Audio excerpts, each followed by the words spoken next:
Uyga уже ikkinchi marta skori kelib ketishi. Qizimning mazasi yo'q, qusib, ichi ketib, yeganini qusib, shunaqa qilyotibdi. Ikkinchi marta temperatura ko'tarilib, ikkinchi marta skori kelib ketishi. Bugun kunimni yarim bolnitsada o'tdi. Kunduz kuni kunimni yarim bolnitsada o'tdi. Lekin otasidan, ya'ni o'sha munosabatlarimni tiklagan, qizim uchun hayotimni tiklagan erkakdan darak yo'q. Yana doimgidek tashab qo'ydi. Yana og'ir vaziyatimda, og'ir kunimda yana prosta tak tashab qo'ydi. Telefon qilsam telefonni ko'tarmaydi. Kunduz kuni bansaga borgan vaqtim telefon qilgandim, bitta kapelitsiyasiga pul yetmagandi. Hamma ukolni olgandim. Atiga 90 ming so'm. 90 ming so'm pulingizni kartangizda bo'lsa tashlab bering degandim. Yo'q, kartamda pul yo'q dedi, bo'ldi, shu bilan telefonni umuman ko'tarmadi.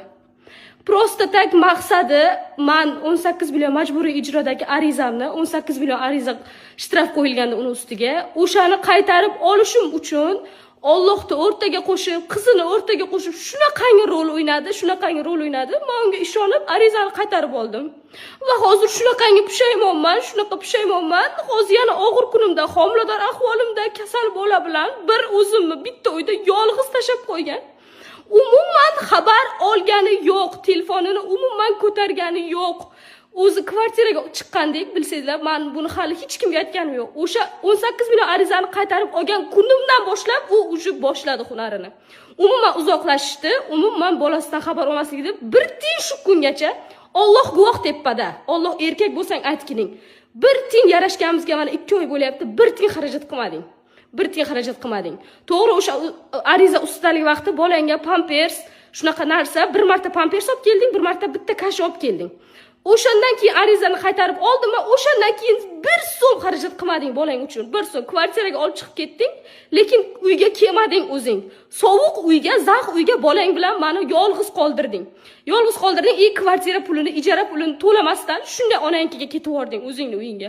Erkak bo'gining, erkak pul uchun bu narsani qilish, pul uchun bolasini o'rtaga qo'yib, Allohga qasam, Allohga o'rtaga qasam ichish bu erkak ishi emas. Men sen uchun onamni gapidan ham chiqib, onam aytdi, unday qilmagining, ahmoqlik qilma, hammasini o'sha pul uchun qilyapti. Arizangni qaytarib olgandan keyin bo'lmaydi, lekin onam aytganini qilmay, men seni gapingga ishondim. Bolamni otasi nima qilaman bu ishni qilib deb, men o'sha arizani qaytarib oldim. Sen ham erkakman, men tashab ketsam, agar yana bolamni ko'chaga qoldirsam, yana yolg'iz qoldirsam, erkak emasman deganding. Endi sen kimsan hozir?